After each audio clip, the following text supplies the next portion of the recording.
The tigers live here in the Sundarbans, gnarled fingers of thick mangrove swamp that stretch out into the Bay of Bengal.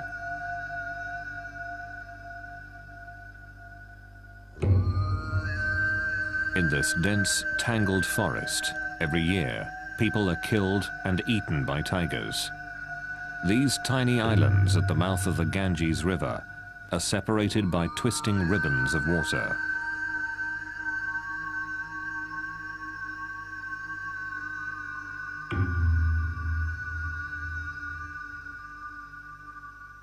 The isolated clumps of mud and forest make up the Sundarbans Tiger Reserve.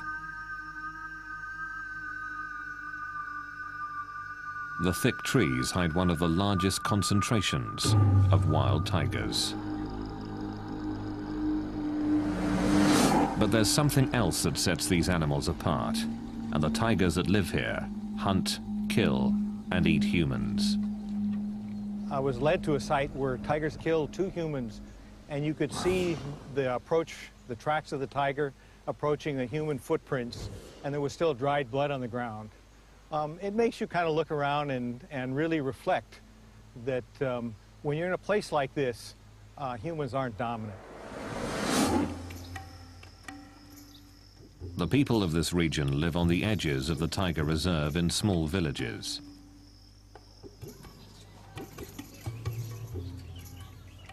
The menace that lurks in the forest surrounds them.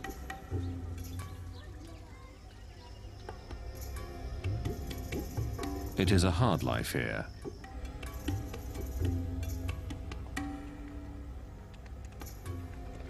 Most make their living by fishing or collecting honey. The best fishing and the richest stores of honey are found deep in tiger territory. Normally, this area is closed to visitors, but authorities do give villagers permission to enter to make a living.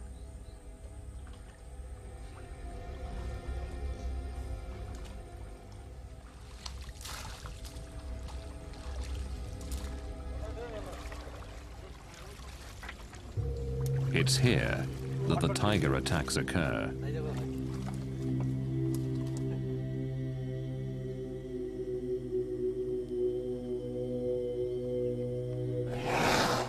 No one knows how many people have been killed by tigers.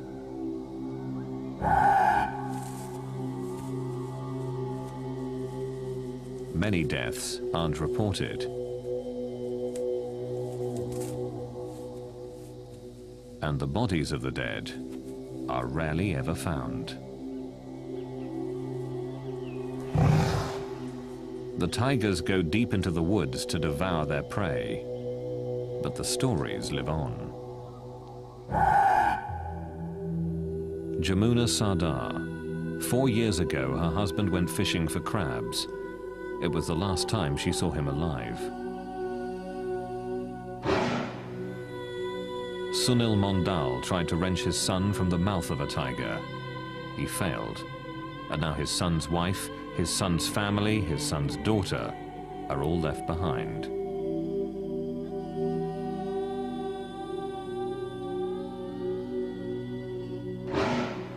Surat Sadar.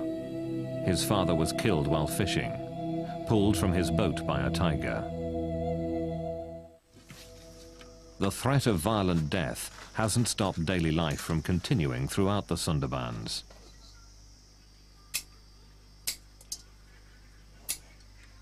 Every day, Kamala Mondal can be found at her small village store.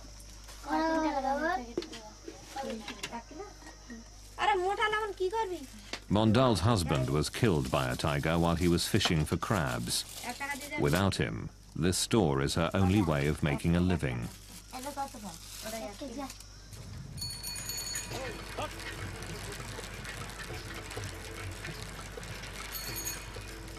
Sudeshna Day is a doctor who works in many of these villages.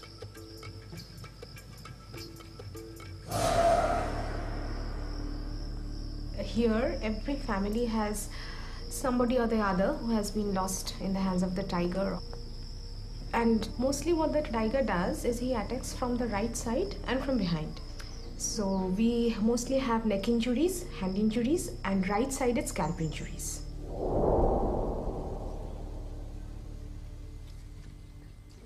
It is very rare to survive a tiger attack. Ashit Mondal is one of the few who have.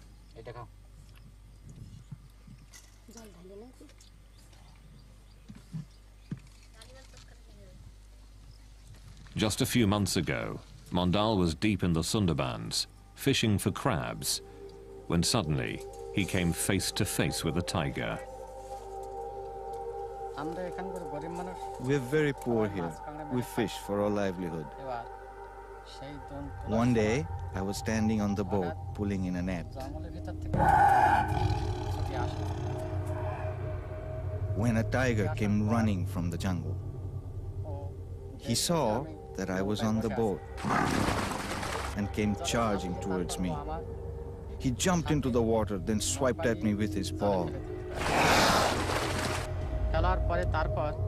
The force of it pulled me off the boat. The tiger pulled me down into the water and tried to bite the back of my neck.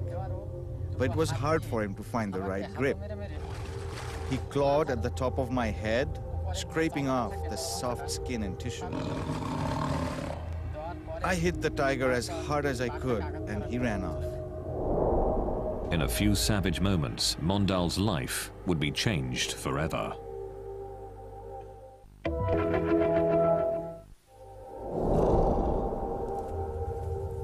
A tiger's enormous forepaws can shatter bones.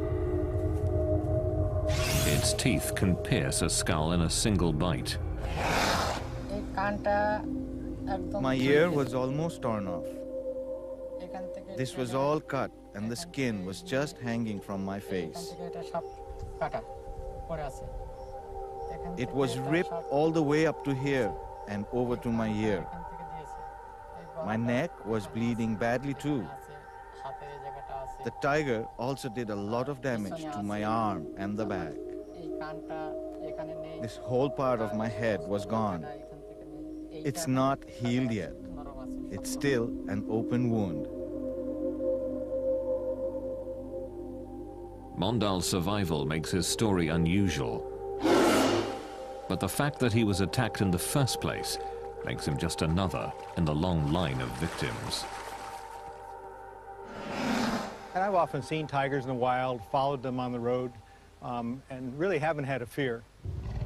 But I'd have to say that if I met a tiger in the Sundarbans, I think I'd be worried. What has made the tigers of the Sundarbans so bold? What has turned them into man-eaters?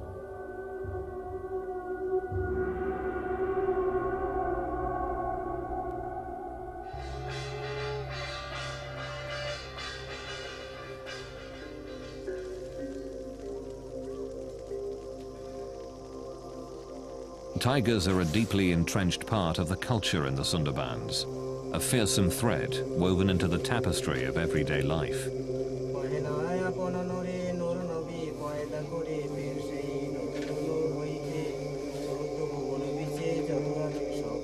People who live here believe a constellation of supernatural forces guides and shapes their lives.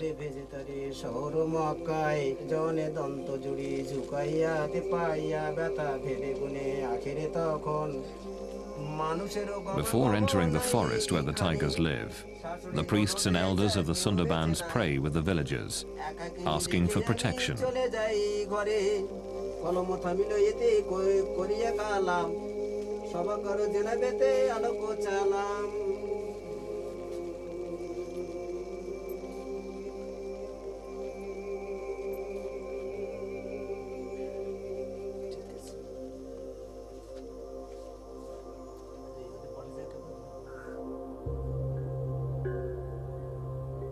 It is said, without the god's blessing, a tiger attack is virtually assured.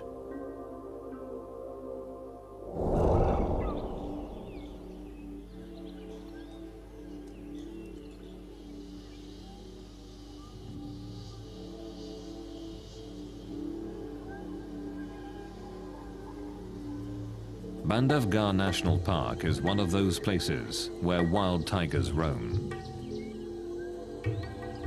found in the heart of India, it is one of a handful of tiger reserves in the country.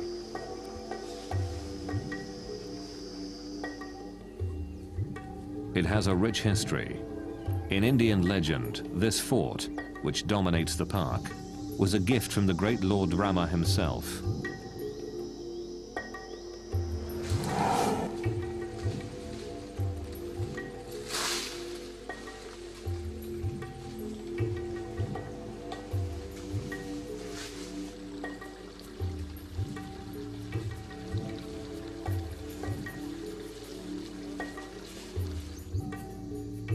Bandhavgarh has become a favorite tourist destination.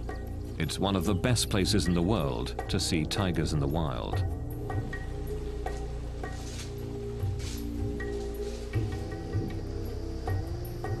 These are Royal Bengal tigers, the same type of tiger that lives in the Sundarbans. And like the Sundarbans, this is certainly not a zoo. The tigers here track and hunt their own food.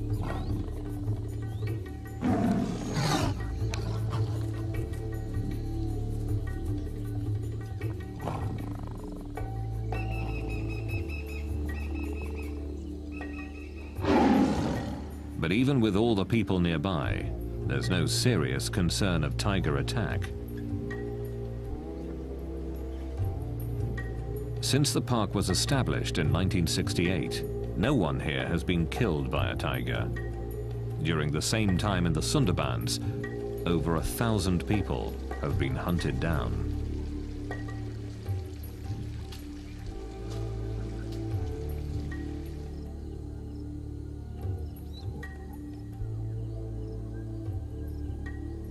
The classical image of the man-eating tiger is that man-eaters were an exception, and they were old, and they were injured, sick, and they couldn't kill game or livestock. So they had to kill people. People are easier prey than our game and than our livestock very often. It seems to me there are two types of man-eaters. There are man-eaters that get injured and are desperate for prey.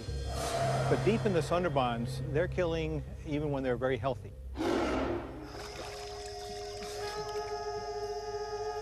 Living in the shadow of the man-eating tigers is part of daily life in the Sundarbans.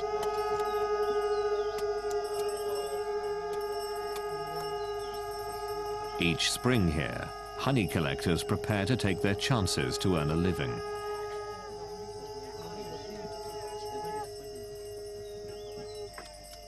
The danger of entering the forest makes this a solemn occasion.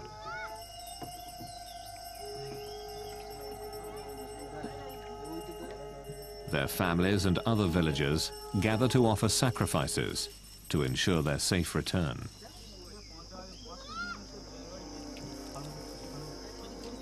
But even with the permission of the park rangers and the blessing of the local priests, men from these villages enter the forest, never to return.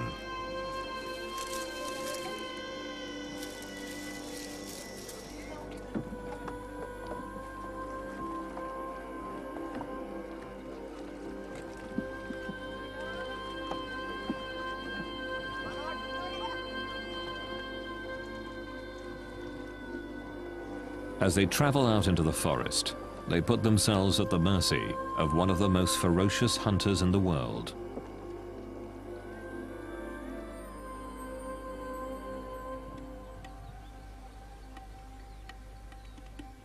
The murky waters, muddy banks, and thick swamps of the Sundarbans make it almost impossible to see the tigers here. Very few researchers have braved the hostile environment.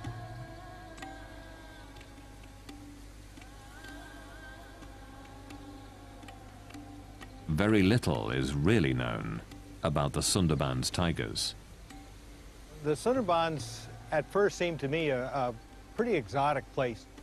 Nowhere else in the world do tigers live in a mangrove habitat. And it's hard to walk. The pneumatophores make it, I think, difficult even for tigers to go through some habitat. There's deep mud. But there's one thing that tigers need. There's abundant prey, and that's why there are a lot of tigers there. A census is conducted in the Sundarbans to try to answer one of the most basic questions about the tigers of the region. How many are there?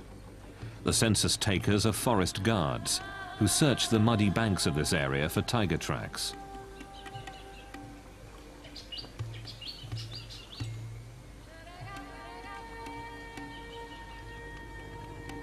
The nature of this region forces the tigers to swim from island to island, looking for prey.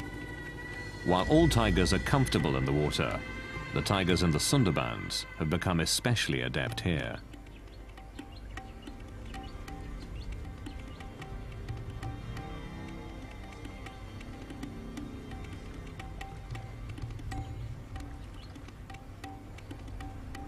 This rare footage captures one of these tigers in the act. Seeing a tiger in deep water can be the last thing a fisherman here ever sees.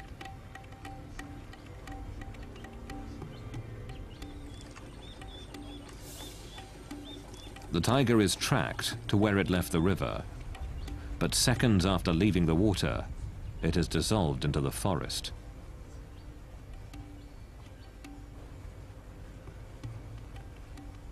The dense wall of green can easily hide a killer.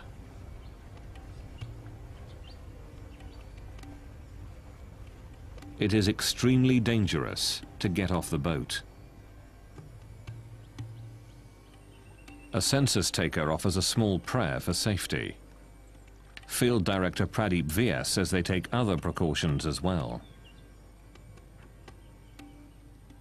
Apart from the firearms, the 2 or 3 devices which has been devised for Sundarban conditions, one is the tiger guard. This is protective steel body structure, and this also uses the bulletproof sheet, which has spikes on the back, because any tiger which attacks a prey or human being, it attacks mainly from back and on the neck. So this takes care of this particular problem.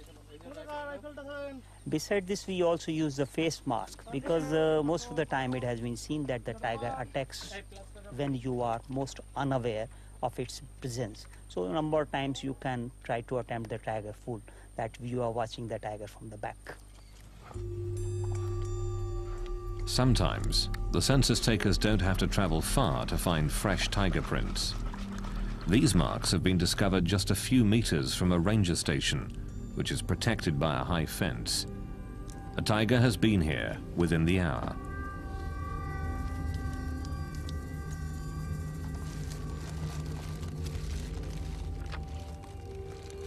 While some work quickly to gather the print, the others keep watch on the forest.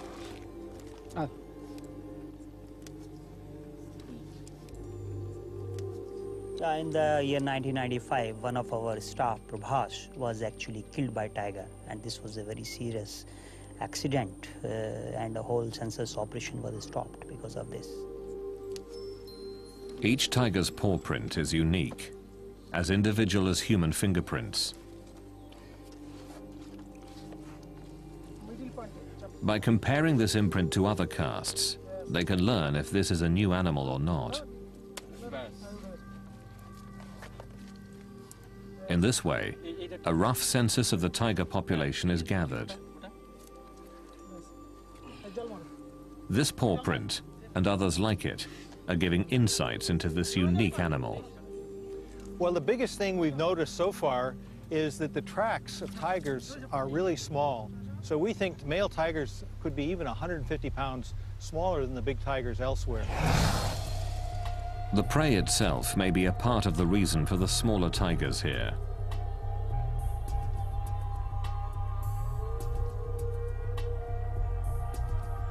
The largest animals tigers eat in the Sundarbans are about a quarter of the size of tiger prey available in the rest of India.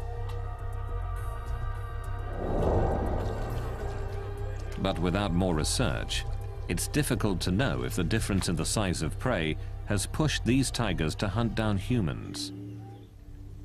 The honey collectors are now deep within the forest, in tiger territory. With the blessing of the tiger god, the collectors search for beehives.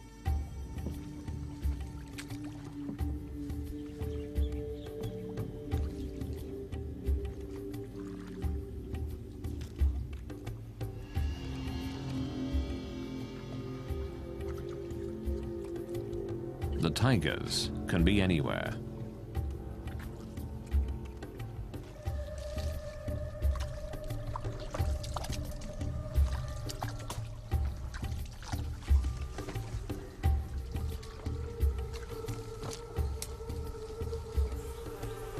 But the reward is worth the risk. This is what the honey collectors have searched for: hives dripping with bees and honey.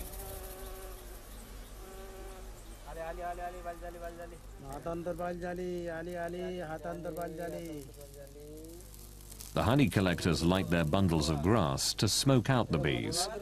Their prayers and their masks are their only protection. There is a story that tigers never attack people from the front, but always from behind. And therefore they have carried out an experiment in the Sundarbans, and they've given the people masks to put on the back of their heads when they were walking through tiger areas. And in the beginning, the tigers seemed to fall for this ruse. But then they cottoned on, and they discovered that this was a ploy. And they, again, attacked people even though they were wearing a mask.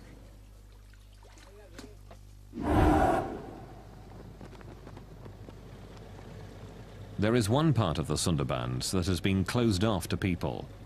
It's known as the core zone. Around this is a ring of land where people with permits are allowed to fish or collect honey. But the core zone is strictly off limits to everyone but government personnel. Field Director Pradeep Vyas and his wardens patrol the area to keep people out. Tiger attacks are certainly more in core zone because tigers are not used to the presence of human beings. They come in contact with people very less as compared to the tigers in the fringe zone. Recently, a group of locals snuck into the core zone. They had no permits, no permission. A single tiger attacked and killed 3 men.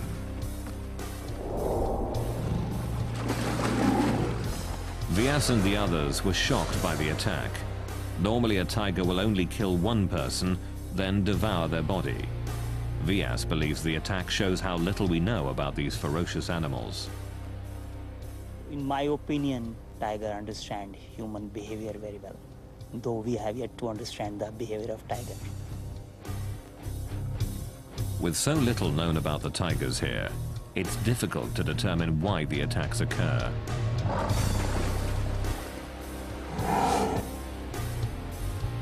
Perhaps the very nature of this place can explain why the tigers in the Sundarbans are the last in the world to hunt humans.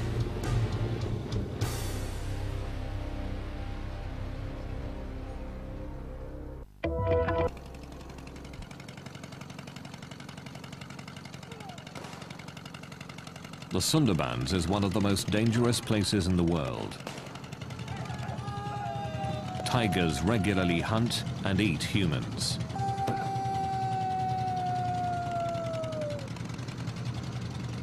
In this remote part of East India, park rangers take unusual measures, hoping to keep tigers away from the villages, hoping to keep predator and human prey apart.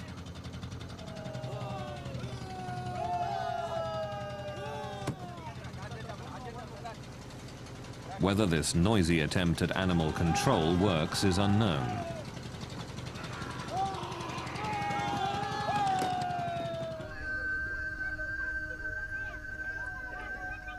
This extreme effort to keep tigers away from the villages of the Sundarbans is not duplicated in other tiger reserves in India. Here at Bandhavgarh National Park, villagers ring the tiger reserve, just as they do in the Sundarbans. But no one can remember the last time someone was killed by a tiger.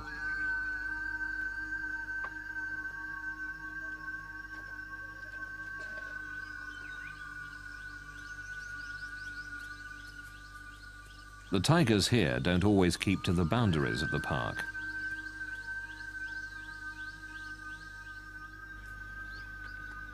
They regularly enter this village in search of prey. but strangely have never attacked people.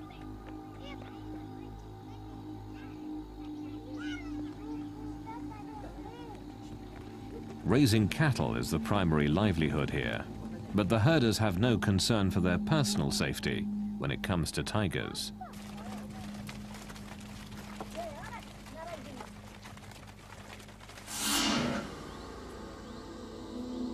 This tiger, B2, is the best-known cattle killer in Bandhavgarh.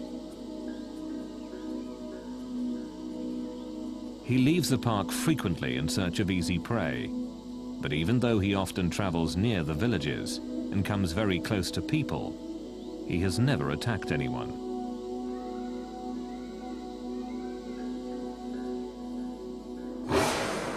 Every day, herders near Bandhavgarh take their cattle out to graze.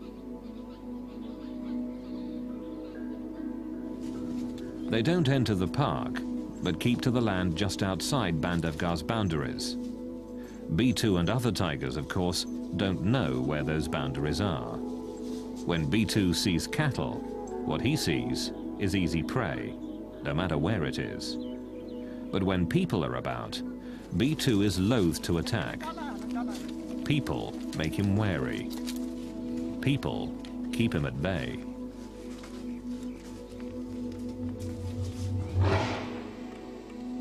B2's most legendary hunt took him far outside the park.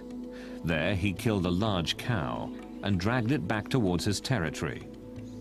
In a display of amazing strength, he threw the animal over a fence before feeding on it for 2 days.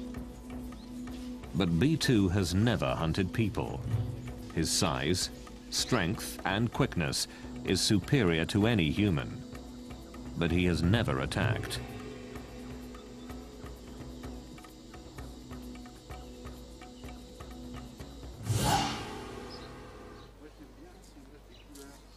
Claude Hadencourt went to India to see tigers firsthand. What he saw almost cost him his life. The tiger attacked the car while we were stopped. We were listening to the barks of the deer that announced the presence of the tiger. Everyone was listening carefully, and when we turned around, we saw the tiger on the road, about 200 meters from us.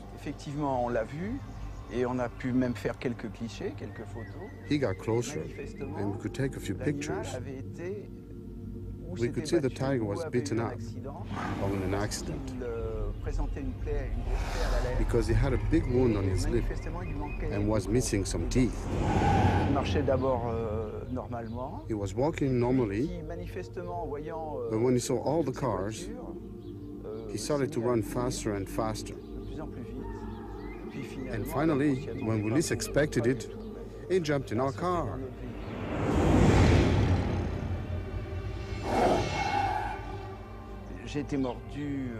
I was bitten on the arm and on the hand. And why the hand? When the tiger leaped on me, I fell back. And I instinctively protected myself with my arm on my head. It was a terrifying attack, but a once-in-a-lifetime event. In the Sundarbans, though, the tigers hunt and kill humans regularly. We are in the jungle, fishing, and we are looking for firewood to cook with. In the forest, I saw a tiger lying down. Then it suddenly jumped on my brother. The tiger ran off with my brother in his mouth. I followed him with my axe. And as I ran, I thought, what will I say to my mother or my brother's wife if I go back home without him? I decided to kill the tiger and bring back my brother. I kept running and was able to hit the tiger with my axe. The tiger dropped my brother and ran away. I picked up my brother and tried to bandage his head. I screamed for help, but nobody came. I carried my brother toward the shore, and as I walked, he died.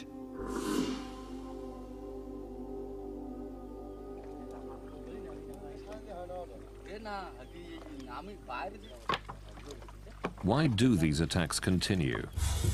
It's difficult to know what separates the tigers of the Sundarbans from those everywhere else in the world. There are several theories, but little hard proof.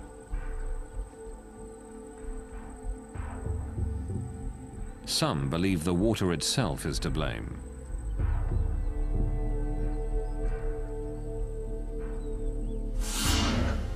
Because the Sundarbans rest on the Bay of Bengal, the salt content of the water is quite high. Typically, tigers live inland and drink from freshwater lakes or streams. Here, tigers drink the salt water, and some believe that a constant diet of salt water has injured the tigers, putting them in constant discomfort. This pain, it's thought, has made them more aggressive.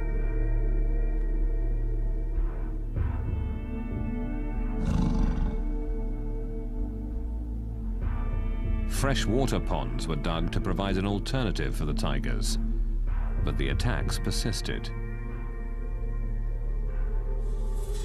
While an intriguing notion, there has never been proof that the high salt content is behind the attacks on people. Another theory is also tightly bound to the waters here. Understanding the tides is crucial to fishing in the Sundarbans.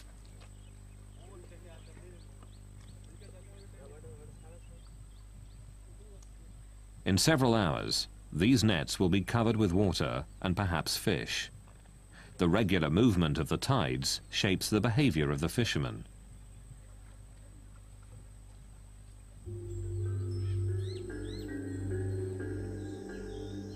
And some who study the tigers of the Sundarbans believe that tides may also make these animals unusually aggressive.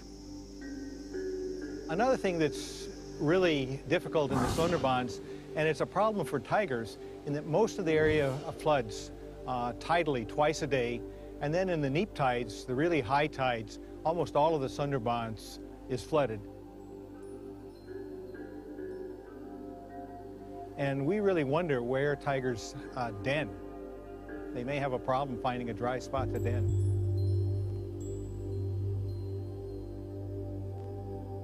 There is another theory that the tigers of the Sundarbans are more aggressive than others because conflicts that would be avoided through scent markings have to be played out. When the area floods, scent markings that define tiger territory are washed away. Aggression then becomes the only way to defend the territory.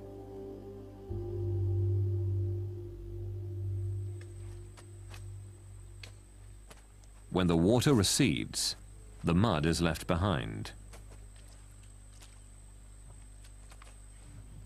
Some believe this mud makes it more difficult for the tigers to hunt, so they resort to easier prey, man. Another theory suggests that tigers don't knowingly hunt humans. Making a living in the Sundarbans is back-breaking work. Collecting firewood or rigging nets means constant stooping and bending. Some experts believe that in this vulnerable position, tigers can mistake a person for a small deer.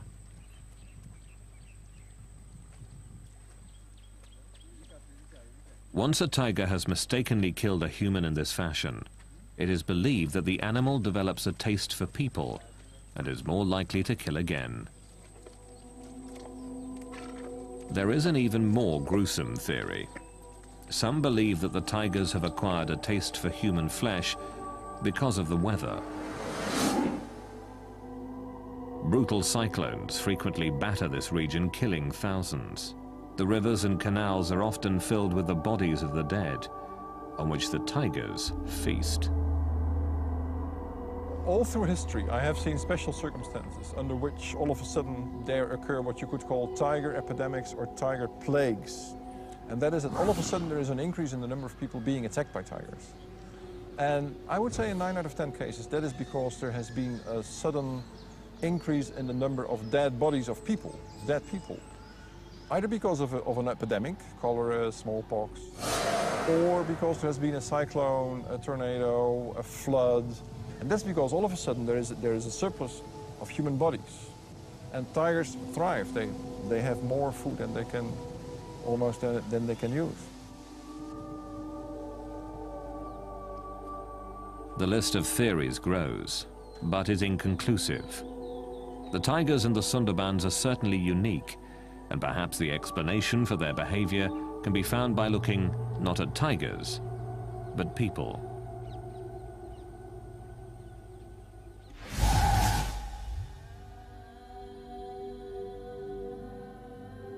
Through the late 1800s and early 1900s, tigers were hunted down ruthlessly throughout much of India.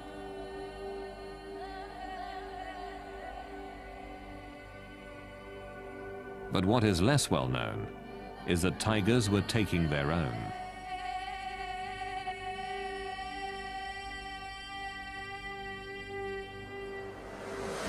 Nowadays, tiger attacks are rare.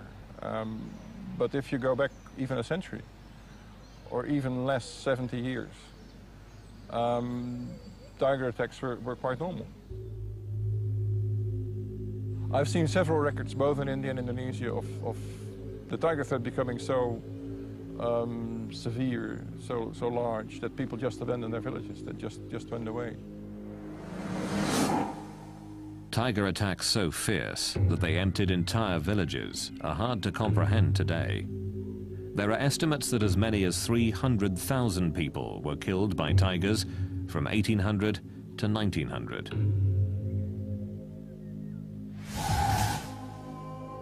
The answer was obvious. Fewer tigers would mean fewer tiger attacks. Open season was declared on tigers.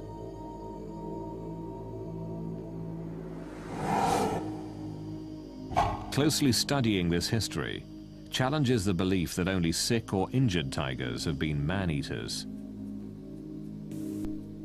If you read about tiger attacks in the early 19th century, in the 18th or 17th century, they were so frequent that it is impossible to explain such a frequency by assuming that only sick and injured tigers attack people.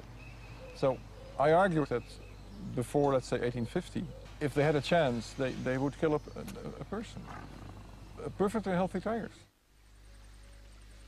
Here in Bandhavgarh, healthy tigers don't hunt humans anymore. Boomgart believes that tigers can learn from history. Man-eating tigers in almost every part of India were hunted down and killed. The tigers that live in Bandhavgarh learned that fearing humans meant survival. But the massive tiger slaughter that occurred in this part of India did not happen in the Sundarbans. I think tigers across India have faced hunting pressures for a long time, and so they're much more wary of humans than the tigers in the Sundarbans. I don't think the tigers in the Sundarbans are afraid of people. The people don't seem to be carrying firearms, and the tigers know that. The remote and hostile nature of the Sundarbans protected tigers from hunting in the past, and it continues to protect them today. Even when they know that a tiger's a man-eater, if it lives in the middle of the Sundarbans, there's not much they can do about it. They can't really hunt it, and they don't. The dense maze of mangrove swamps allows these tigers to continue to hunt humans, as tigers all across India once did. From mother to cub, tigers here have passed on a taste for humans from generation to generation.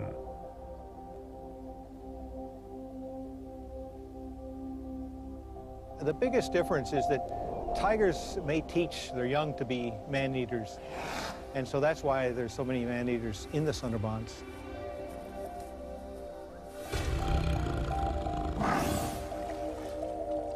Not fearing humans, the tigers here keep hunting them, and the killing continues.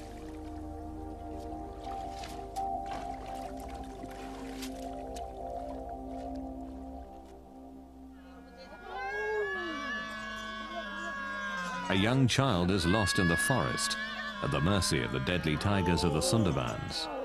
This play tells the story of daily life in this hostile land, of the very real danger that lurks in the wild, beyond the villages.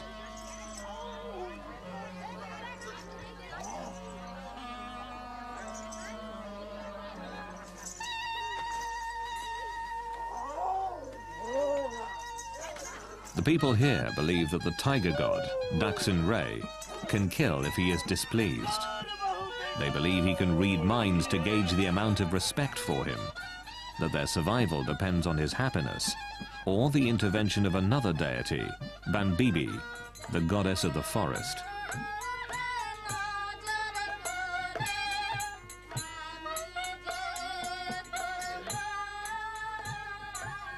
It is a constant balance between life and death.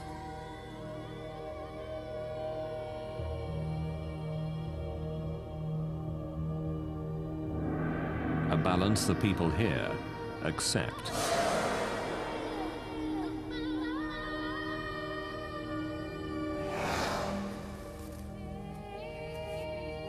They realize that while the tigers make the forest dangerous, that very danger protects the forest and their livelihood.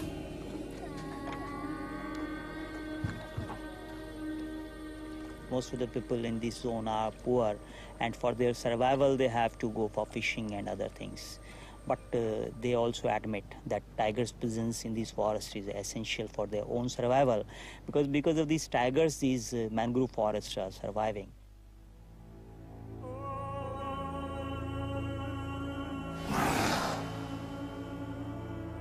The villages here are filled with orphans and widows and people who have harrowing tales of survival.